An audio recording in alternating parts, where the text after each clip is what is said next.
தேமுதிக இந்திய தம்பி நீங்க உட்காருங்க தம்பி உட்காருங்க பின்னால் ஜனங்கள் மறைக்குது உட்காருங்க கேமரா செட் பண்ணி வச்சு உட்காருங்க நல்லா கீழே உட்காருங்க தேமுதிக இந்திய கம்யூனிஸ்ட் கட்சி மார்க்சிஸ்ட் கம்யூனிஸ்ட் கட்சி இந்திய யூனியன் முஸ்லீம் லீக் மனிதநேய மக்கள் கட்சி மனிதநேய ஜனநாயக கட்சி எஸ்டிசிஐ மக்கள் நீதி மையம் மறுமலர்ச்சி திராவிட முன்னேற்ற கழகம் விடுதலை சிறுத்தைகள் கட்சி உள்ளிட்ட தோழமை கட்சிகளை சார்ந்த மாவட்ட பொறுப்பாளர்களே வட்ட பொறுப்பாளர்களே பகுதி நிர்வாகிகளே தேர்தல் பணி பொறுப்பாளர்களே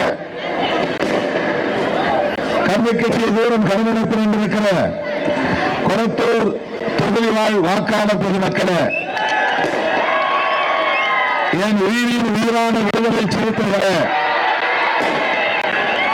உங்கள் அனைவருக்கும் என்னுடைய பணிவார்ந்த வணக்கத்தை தெரிவித்துக் கொள்கிறேன். தமிழ்நாடு முதலமைச்சர் மதசார்பற்ற முற்போக்கு கூட்டணியின் தலைவர் ஒரு மதிப்பிற்குரிய அண்ணன் முத்துவேல் கருணாநிதி ஸ்டாலின் அவர்கள் மீண்டும் உங்கள் வீட்டு பிள்ளையாக சொந்த பிள்ளையாக வேட்பாளராக கொளத்தூர் தொகுதியில் போட்டியிடுகிறார். அவருடைய வெற்றியை நீங்கள் மீண்டும் உறுதி செய்திருக்கிறீர்கள் என்பதனை யாருக்கு மாற்று கருத்து இருக்க முடியாது.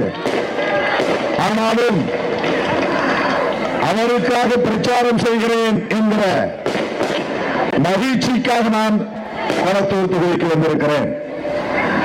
அண்ணன் தளபதி ஸ்டாலின் அவர்களின் தொகுதியில் உள்ள வாக்காளர் பொதுமக்களை சந்திப்பதில் எனக்கு மகிழ்ச்சி. முதலமைச்சர் அவர்கள் தமிழ்நாடு முழுவதும் சுற்றிக் கொண்டே இருக்கிறார். 234 தொகுதிகளிலும் தந்திரமாக சுற்றி பணியாற்றி வருகிறார். அண்ணன் அவர்கள் இந்த கொளத்தூர் தொகுதியிலே நின்று தளபதி ஸ்டாலின் அவர்களின் பிரதிநிதியாக நின்று ஒரு மாற்று வேட்பாளரை போல இங்கே பணியாற்றிக் கொண்டிருக்கிறார். அவருடைய அழைப்பை ஏற்று உங்களை சந்தித்ததில் நான் பெரிதும் மகிழ்ச்சி அடைகிறேன். அண்ணன் தளபதி அவர்கள் 2 நாட்களுக்கு முன்பு பிரதமர் மோடி அவர்களுக்கு எத்தகைய எச்சரிக்கை விடுத்தார் என்பதை நாம் அறிவோம். நான் 16ஆம் தேதி இங்கே வருவதாக திட்டமிட்டிருந்தோம். ஒப்புதல் தந்திருந்தேன். அண்ணன் அவர்களிடத்திலே நான் காலையில் பேசும்போது பார்லிமெண்ட் கூடுதுன்னு ரொம்ப முக்கியமான ஒரு மசோதா வருது, நான் என்ன செய்யணும்? தலைவர் சொல்லிவிட்டார், எல்லா எம்பிக்களும் டெல்லி விரையுங்கள் என்று சொல்லிவிட்டார். அண்ணன் நீங்க போயிட்டு வாங்க, அந்த மசோதாவை தோற்கடித்து விட்டு வாருங்கள். எப்போது நீங்கள் சென்னைக்கு வருகிறீர்களோ அப்போது நாங்கள் ஏற்பாடு செய்கிறோம் என்று என்னை தட்டி கொடுத்து டெல்லிக்கு அனுப்பியவர் அண்ணன் சேகர்பாபு அவர்கள். முதலமைச்சர் அவர்கள் எத்தகைய போர்க்குணம் வாய்ந்தவர் என்பதை தேர்தலை விட நாடு முக்கியம், மக்கள் முக்கியம், நாளைய எதிர்காலம் முக்கியம் என்பதை தொலைநோக்கு பார்வையோடு பொறுப்புணர்வோடு அறிந்து கொள்ளுகிற, உணர்ந்து கொள்ளுகிற, முன்னுணரக்கூடிய தலைமை பண்புள்ளவர் என்பதை 2 நாட்களுக்கு முன்பு அவர் விட்ட அறிக்கை, அவர் பேசிய பேச்சு, மோடிக்கு விடுத்த எச்சரிக்கை உங்களுக்கு தெரியும். நாடாளுமன்ற தொகுதிகளுக்கான மறுவரையறை குறித்த மசோதாவை கொண்டு வருவதற்கு அரசமைப்பு சட்ட திருத்த மசோதா பெண்கள் இடஒதுக்கீட்டை யாரும் எதிர்க்கவில்லை. அது 2023 சட்டமாகிவிட்டது. 2032 சென்சஸுக்கு பிறகுதான், மக்கள் தொகை கணக்கெடுப்புக்கு பிறகுதான் நாடாளுமன்ற தொகுதிகளுக்கான மறு வரையறையை செய்ய போகிறோம்.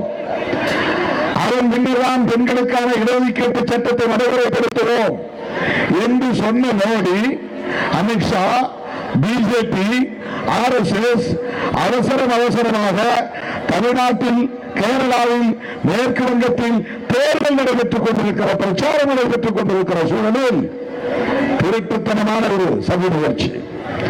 எல்லாம் எலெக்ஷன் வேலையில மூழ்கி போயிடுவாங்க.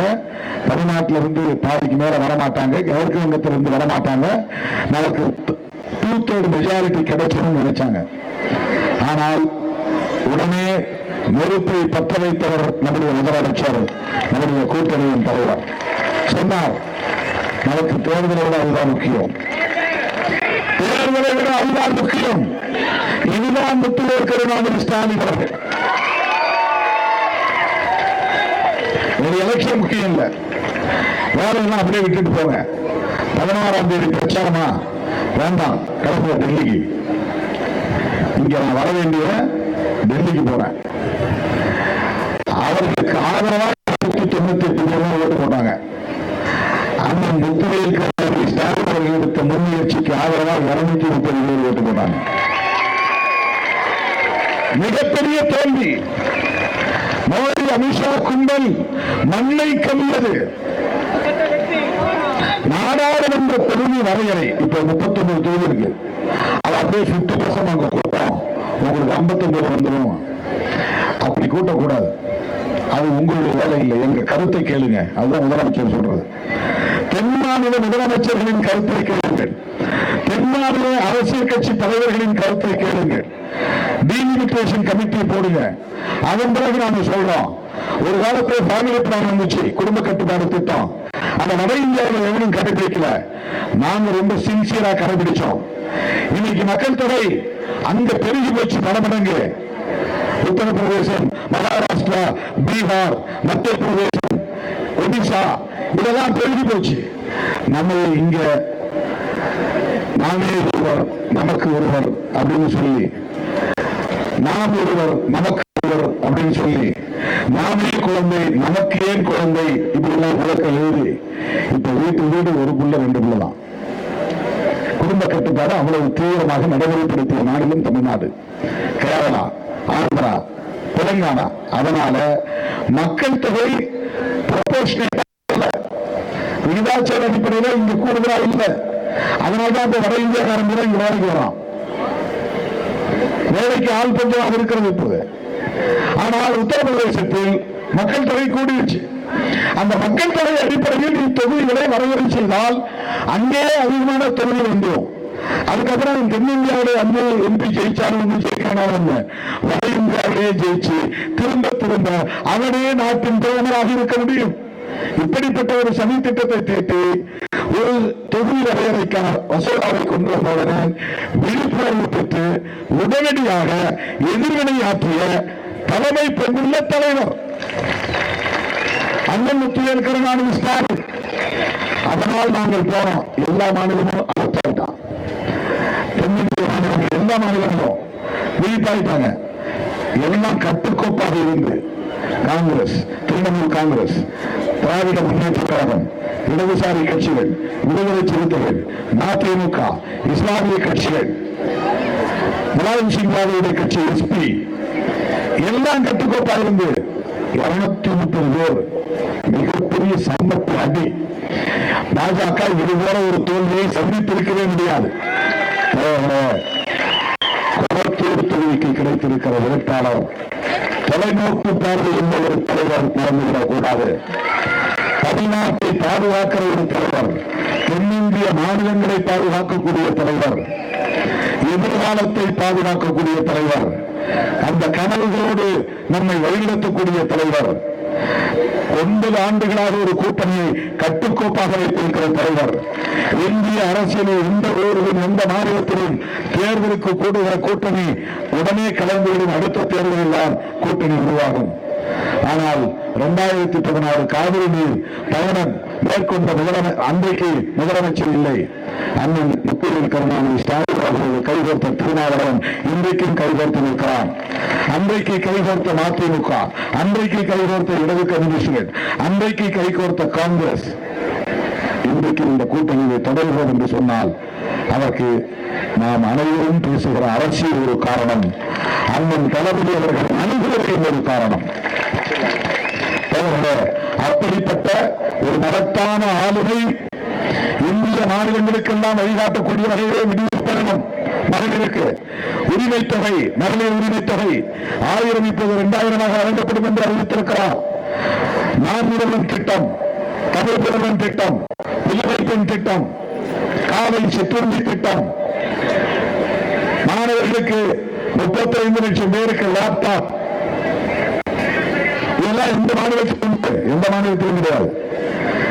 இதை வெற்றிகரமாக நடத்தி காட்டிய, சாதித்து காட்டிய முதலமைச்சர் யாரும் இல்லை. இப்போது வெற்றி பெற்றால் குடும்ப பெண்களுக்கு, இல்லத்தரசிகளுக்கு 8000 ரூபாய் கூப்பன், விரும்பிய கடையில் விரும்பிய பொருளை விரும்பிய பிராண்டில் வாங்கிக் கொள்ளலாம். இதெல்லாம் என்ன அர்த்தம்னா ஓட்டுக்காக கிடையாது. விமன் எம்பவர்மெண்ட், பெண்களை அதிகார வலிமைப்படுத்துவது, பெண்களுக்கான இண்டிபெண்டன்சி, தனித்து இருக்கிற தன்மாடுமையை வளர்ப்பது. அப்படிப்பட்ட தொலைநோக்கு பார்வையுள்ள தலைவரை மீண்டும் ஆட்சி அமர்த்துவோமா? அவருடைய சாதனைகள் தொடர ஆட்சியில் அமர்த்துவோமா? அவருடைய தொலைநோக்கு திட்டங்கள் வெற்றி பெறுவதை ஆட்சியில் அமர்த்துவோமா? திராவிட நாடு ஆட்சியை மீண்டும் கொண்டு வர வாக்களிப்போமா? அண்ணன் அவர்களை 1 லட்சம் வாக்குகள் வித்தியாசத்தில் வெற்றி பெறச் செய்யுங்கள், வெற்றி பெறச் செய்யுங்கள், வெற்றி பெறச் செய்யுங்கள் என்று கேட்டு எழுச்சி மிகுந்த இந்த வரவேற்பு உங்களுக்கு நன்றி சொல்லி விடைபெறுகிறேன். நன்றி, வணக்கம். நமது சின்னம், நமது சின்னம், வெற்றியின் சின்னம், நமது சின்னம்.